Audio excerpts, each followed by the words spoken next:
Hello guys, നിങ്ങൾ എപ്പോഴെങ്കിലും ചിന്തിച്ചിട്ടുണ്ടോ ഗൂഗിൾ ട്രാൻസ്ലേറ്റർ സെക്കൻഡ്സുകൾക്കുള്ളിൽ തന്നെ നിങ്ങൾ കൊടുക്കുന്ന ഒരു പർട്ടിക്കുലർ ലാംഗ്വേജിൽ ടെക്സ്റ്റ് വേറൊരു ലാംഗ്വേജിലോട്ട് എങ്ങനെയാണ് കൺവേർട്ട് ചെയ്യുന്നത്? ഇവിടെ ഗൂഗിൾ ഉപയോഗിക്കുന്നത് ഡീപ്പ് ലേണിംഗ് എന്ന് പറയുന്ന കൺസെപ്റ്റാണ്. ഇന്നത്തെ വീഡിയോ നമ്മൾ നോക്കാൻ വേണ്ടി പോകുന്ന ഡീപ്പ് ലേണിങ്ങിനെ കുറിച്ചാണ്. എന്താണ് ഡീപ്പ് ലേണിംഗിൻ്റെ ഡിഫറെൻറ്റ് കമ്പോണൻസ് എന്തൊക്കെയാണ്, ഡീപ്പ് ലേണിംഗിൻ്റെ അഡ്വാൻറ്റേജസ് എന്താണ്, ഡീപ്പ് ലേണിംഗിൻ്റെ യൂസ് കേസ് എന്താണ്, ഡീപ്പ് ലേണിംഗിൻ്റെ ഡിസ്അഡ്വാൻറ്റേജസ് എന്താണ്, ഡീപ്പ് ലേണിംഗ് പഠിച്ചു കഴിഞ്ഞാൽ ഏതൊക്കെ ജോബ് റോൾസ് അപ്ലൈ ചെയ്യാൻ പറ്റും, നിങ്ങൾക്ക് ഡീപ്പ് ലേണിംഗ് പഠിച്ചു കഴിഞ്ഞാൽ എത്ര സാലറി കിട്ടും എന്നുള്ള കാര്യങ്ങളാണ് നമ്മൾ നോക്കാൻ പോകുന്നത്. ഈ ചാനലിലെ വീഡിയോ ആദ്യമായിട്ട് കാണുന്നത് ഞാൻ എന്നെ ഇൻട്രൊഡ്യൂസ് ചെയ്യും. എൻ്റെ പേര് സാഹിർ. ഈ ചാനൽ നമ്മുടെ data science, digital marketing, technology, programming, finance തുടങ്ങിയ മേഖലകളിലുള്ള വീഡിയോകളായിരിക്കും കൂടുതൽ അപ്ലോഡ് ചെയ്യുന്നത്.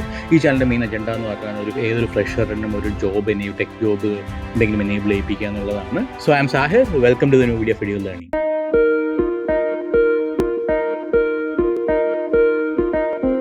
എന്താണ് ഡീപ്പ് ലേണിംഗ്? ഡീപ്പ് ലേണിംഗ് എന്ന് പറഞ്ഞാൽ ആക്ച്വലി ആർട്ടിഫിഷ്യൽ ഇൻ്റലിജൻസിൻ്റെ ഒരു സബ്സെറ്റ് ആണെന്ന് വേണമെങ്കിൽ പറയാം. ആർട്ടിഫിഷ്യൽ ഇൻ്റലിജൻസ് എന്താണ്? ഇതിനു മുമ്പുള്ള വീഡിയോയിൽ നമ്മൾ ആർട്ടിഫിഷ്യൽ ഇൻ്റലിജൻസ് എന്താണെന്ന് പറഞ്ഞിട്ടുണ്ട്. ആർട്ടിഫിഷ്യൽ ഇൻ്റലിജൻസ് എന്ന് പറഞ്ഞു കഴിഞ്ഞാൽ ആർട്ടിഫിഷ്യലി മെഷീനെ ഹ്യൂമനെ പോലെ ഇൻ്റലിജൻസ് ആക്കുക, ഹ്യൂമൻസിനെ പോലെ മെഷീനെ കൊണ്ടും ഓട്ടോമാറ്റിക്കലി ഡിസിഷൻ എടുക്കാനുള്ള കാപ്പബിലിറ്റി ബിൽഡ് ചെയ്യിപ്പിക്കുക എന്നുള്ള ഒരു സയൻസിൻ്റെ ബ്രാഞ്ചിനെയാണ് ആർട്ടിഫിഷ്യൽ ഇൻ്റലിജൻസ് എന്ന് പറയുന്നത്. ആർട്ടിഫിഷ്യൽ ഇൻ്റലിജൻസിന് ഒരുപാട് സബ് ബ്രാഞ്ചസ് ഉണ്ട്. Robotics, data science, machine learning, speech recognition, natural language processing, deep learning. അതിൽ വരുന്ന ഒരു സബ്സെറ്റാണ് ഡീപ്പ് ലേണിംഗ് എന്ന് പറയുന്നത്. എന്താണ് ഡീപ്പ് ലേണിംഗ് എന്ന് പറഞ്ഞാൽ? ഡീപ്പ് ലേണിംഗ് എന്ന് പറഞ്ഞാൽ ഹ്യൂമൻ ബ്രെയിൻസ് ഒരു കാര്യം എങ്ങനെ മനസ്സിലാക്കുന്നു അതുപോലെ മെഷീനെ കൊണ്ടും ഓരോ കാര്യങ്ങളും മനസ്സിലാക്കിപ്പിക്കുക എന്നുള്ള ഒരു ചിന്തയിൽ നിന്നാണ് ഡീപ്പ് ലേണിംഗ് എന്ന് പറയുന്ന ബ്രാഞ്ച് ആർട്ടിഫിഷ്യൽ ഇൻ്റലിജൻസ് എത്തുന്നത്. നമ്മളെ ഹ്യൂമൻ ബീങ്സ് എങ്ങനെയാണ് ഒരു കാര്യം ഐഡൻറ്റിഫൈ ചെയ്യുന്നത്? നമ്മളുടെ ബ്രെയിനിലുള്ള ന്യൂറോൺസ് ഉപയോഗിച്ചിട്ടുണ്ടല്ലേ. അതുപോലെ ഡീപ്പ് ലേണിംഗ് വർക്ക് ചെയ്യുന്നത് ന്യൂറൽ നെറ്റ്വർക്ക് എന്ന് പറയുന്നൊരു കോൺസെപ്റ്റിലാണ്. ഒരു ഉദാഹരണം പറയുകയാണെന്നുണ്ടെങ്കിൽ, ഒരു ക്ലാസ്സിൽ 10 കുട്ടികളുണ്ടെന്ന് കരുതുക. 10 കുട്ടികളും ഡിഫറെൻറ്റ് ഹാൻഡ് റൈറ്റിംഗ് ആയിരിക്കും അല്ലേ. അപ്പോൾ അവർ 10 പേരും 3 എന്ന ലെറ്ററാണ് എഴുതിയെന്ന് കരുതുക. ബേസിക്കലി ഒരു ഹ്യൂമൻ ബീയിങ്ങിന് അത് 3 എന്നുള്ള ലെറ്റർ ആണെന്നുള്ളത് ഡെഫിനറ്റ്ലി മനസ്സിലാകും. പക്ഷേ ഒരിക്കലും മെഷീൻ അത് മനസ്സിലാക്കാൻ പറ്റത്തില്ല. നമുക്കപ്പം മെഷീൻ അതെങ്ങനെ പഠിപ്പിച്ചു കൊടുക്കും? മെഷീൻ പഠിപ്പിച്ചു കൊടുക്കാനായിട്ട് നമ്മൾ ആ ലെറ്ററിൻ്റെ ഡിഫറെൻറ്റ് ആംഗിളിലുള്ള ഇമേജസ് എടുത്ത് മെഷീനെ അതിനെ കൊണ്ട് ആ ഡേറ്റ ക്യാപ്ചർ ചെയ്ത് പഠിപ്പിക്കും.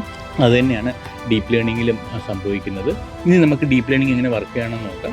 ഡീപ്പ് ലേണിംഗ് വർക്ക് ചെയ്യുന്ന നേരത്തെ തന്നെ നമ്മൾ സൂചിപ്പിച്ചതാണ് ന്യൂറൽ നെറ്റ്വർക്ക് എന്നുള്ള കൺസെപ്റ്റിലാണെന്നുള്ളത്. നമ്മൾ മോസ്റ്റ് കോമൺലി യൂസ് ചെയ്യുന്ന ഫീഡ് ഫോർവേഡ് ന്യൂറൽ നെറ്റ്വർക്കിന് 3 ലെയേഴ്സാണുള്ളത്. ഫസ്റ്റ് വൺ എന്ന് പറഞ്ഞാൽ ഇൻപുട്ട് ലെയർ. പേര് പോലെ തന്നെ നമ്മൾ ഡേറ്റ ഇൻപുട്ട് ചെയ്യുന്ന ലെയറിനാണ് ഇൻപുട്ട് ലെയർ എന്ന് പറയുന്നത്. ഈ ലെയറിൻ്റെ പർപ്പസ് തന്നെ ഇൻപുട്ട് ഡേറ്റ റിസീവ് ചെയ്തിട്ട് അത് സബ്സിക്വൻ്റ് ആയിട്ടുള്ള ലേയേഴ്സിന് പാസ് ഓൺ ചെയ്യുക എന്നുള്ളതാണ്. ഇൻപുട്ട് ഡേറ്റയിലെ ഓരോ ന്യൂറോൺസും ഡേറ്റയിലെ ആട്രിബ്യൂട്ട്സിനെയും ഫീച്ചേഴ്സിനെയും ആയിരിക്കും റെപ്രസെൻറ്റ് ചെയ്യുന്നത്. രണ്ടാമത്തെ ലെയറാണ് ഹിഡൻ ലെയർ എന്ന് പറയുന്നത്. ഇൻപുട്ട് ലെയറിനും ഔട്ട്പുട്ട് ലെയറിനും ഇടയിലുള്ള ലെയറാണ് ഹിഡൻ ലെയർ എന്ന് പറയുന്നത്.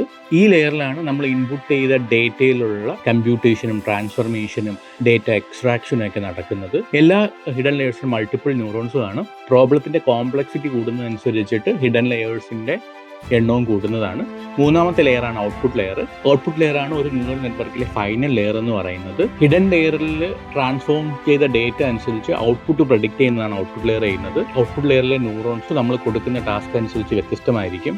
ഉദാഹരണത്തിന് നമ്മൾ നേരത്തെ പറഞ്ഞ എക്സാമ്പിൾ 3 നമ്പർ കൊടുക്കുകയാണെങ്കിൽ അതിൻ്റെ അകത്ത് 2 ന്യൂറോൺസ് കാണും. ഒന്ന് പറയുന്നത് 3 എന്ന നമ്പർ പ്രിഡിക്റ്റ് ചെയ്യാനും, മറ്റൊരു നോട്ട് എ നമ്പർ എന്ന് പറയുന്നത് അല്ലെങ്കിൽ 3 എന്ന നമ്പർ അല്ലെന്ന് പറയാനും ആയിട്ട് 2 ന്യൂറോൺസ് കാണും. ഇനി നമുക്ക് ഡീപ്പ് ലേണിംഗിൻ്റെ യൂസ് കേസ് നോക്കുകയാണെന്നുണ്ടെങ്കിൽ, ഞാൻ നേരത്തെ സൂചിപ്പിച്ച ഗൂഗിൾ ട്രാൻസ്ലേറ്റർ ഡീപ്പ് ലേണിംഗിൻ്റെ ഒരു യൂസ് കേസാണ്.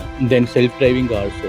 ട്രാൻസ്പോർട്ടേഷൻ മേഖലയെ അടുത്ത 10 വർഷം കൊണ്ട് വളരെയധികം മാറ്റിമറിക്കാൻ പറ്റുന്ന കൺസെപ്റ്റാണ് സെൽഫ് ഡ്രൈവിംഗ് കാർ എന്ന് പറഞ്ഞാൽ. അത് വർക്ക് ചെയ്യുന്ന ഡീപ്പ് ലേണിംഗ് ഉപയോഗിച്ചിട്ടാണ്. ഹെൽത്ത് കെയർ ഫീൽഡിൽ വലിയ മാറ്റങ്ങളാണ് ഡീപ്പ് ലേണിംഗ് കൊണ്ട് കൊണ്ടുവരുന്നത്. ഫോർ എക്സാമ്പിൾ, ഇപ്പം ക്യാൻസർ സെൽസ് ഐഡൻറ്റിഫൈ ചെയ്യാനും MRI സ്കാൻസിൽ നിന്ന് ഡീറ്റെയിൽ റിപ്പോർട്ട് ജനറേറ്റ് ചെയ്യാനും ഒക്കെ ഡീപ്പ് ലേണിംഗ് ഉപയോഗിക്കുന്നുണ്ട്. ഹെൽത്ത് കെയറും ട്രാൻസ്പോർട്ടേഷനിലെ ഇനി വരാൻ പോകുന്ന കാലഘട്ടത്തിൽ എല്ലാ ഡൊമൈനിലും ഡീപ്പ് ലേണിംഗ് കാരണം വലിയ മാറ്റങ്ങൾ വരുമെന്നതിൽ നിസ്സംശയം നമുക്കെല്ലാവർക്കും കരുതാം. ഡീപ്പ് ലേണിംഗ് എന്ന് പറയുന്നത് ഒരു അഡ്വാൻസ്ഡ് കൺസെപ്റ്റാണ്. അപ്പം മെഷീൻ ലേണിങ്ങും ഡേറ്റാ സയൻസും ഏതെങ്കിലും പൈതൺ എന്ന പ്രോഗ്രാമിംഗ് ലാംഗ്വേജിലൊക്കെ എക്സ്പെർട്ടീസൊക്കെ ഉണ്ടെങ്കിൽ മാത്രമേ നിങ്ങൾക്കൊരു ഡീപ്പ് ലേണിംഗ് പഠിച്ചെടുക്കാൻ പറ്റത്തുള്ളൂ. നിങ്ങൾക്ക് അതുപോലെ deep learning, natural language process, speech recognition അല്ലെങ്കിൽ ആർട്ടിഫിഷ്യൽ ഇൻ്റലിജൻസിലൊക്കെ PG എടുക്കാൻ താല്പര്യമുണ്ടെങ്കിൽ you can connect with us at 9746221123. ഞങ്ങളുടെ പുതിയ ബാച്ച് ഓഗസ്റ്റ് 1 സ്റ്റാർട്ട് ചെയ്യാൻ പ്ലാൻ ചെയ്യുന്നുണ്ട്. വളരെ പരിമിതമായ സീറ്റ്സ് മാത്രമേ ഉള്ളൂ. സോ നിങ്ങളെല്ലാവരെയും അതിലോട്ട് വെൽക്കം ചെയ്യുന്നുണ്ട്. ഇനി ഡീപ്പ് ലേണിംഗിൻ്റെ കുറച്ച് ഡിസ്അഡ്വാൻറ്റേജ് ഉണ്ട്. ആദ്യമായിട്ടുള്ള ഡിസ്അഡ്വാൻറ്റേജ് എന്ന് പറഞ്ഞാൽ ഡീപ്പ് ലേണിംഗ് മുകളിൽ വർക്ക് ചെയ്യണമെന്നുണ്ടെങ്കിൽ ലാർജ് എമൗണ്ട് ഓഫ് ഡേറ്റ വേണം. ഇനി ലാർജ് എമൗണ്ട് ഓഫ് ഡേറ്റ കിട്ടിയാലോ അത് പ്രോസസ്സ് ചെയ്യാനായിട്ട് നോർമൽ നമ്മുടെ സെൻട്രൽ പ്രോസസ്സിംഗ് ഉണ്ട്, അല്ലെങ്കിൽ CPUക്കൊന്നും കഴിയത്തില്ല. അതിനായിട്ട് GPU വേണം. അപ്പം ഗ്രാഫിക്കൽ പ്രോസസ്സിംഗ് യൂണിറ്റ്, അപ്പോൾ ഗ്രാഫിക്കൽ പ്രോസസ്സിംഗ് യൂണിറ്റ് ഭയങ്കര എക്സ്പെൻസീവ് ആണ്. അപ്പം ഇവൻ ഗ്രാഫിക്കൽ പ്രോസസ്സിംഗ് യൂണിറ്റും ഉണ്ടെന്ന് കരുതുക, എങ്കിൽ കൂടി നമ്മളൊരു മോഡൽ ട്രെയിൻ ചെയ്തെടുക്കാനായിട്ട് സമയം ഒരുപാട് എടുക്കും. ചില സമയത്ത് ചില മോഡലൊക്കെ ട്രെയിൻ ചെയ്യാനായിട്ട് 2-3 മാസങ്ങൾ, ചിലപ്പോൾ വർഷങ്ങളോളം എടുത്ത മോഡൽസ് വരെ പല മൾട്ടി നാഷണൽ കമ്പനീസും ട്രെയിൻ ചെയ്ത് ഞാൻ പലപ്പോഴും കേട്ടിട്ടുണ്ട്. സോ അതൊക്കെയാണ് ബേസിക്കലി ഡീപ് ലേണിംഗിൻ്റെ പരിമിതികൾ എന്ന് പറയുന്നത്. സോ ഈ വീഡിയോ വളരെ ഇൻഫോർമേറ്റീവ് എന്ന് വിശ്വസിക്കുന്നു. So I am Sahir signing off. Thank U.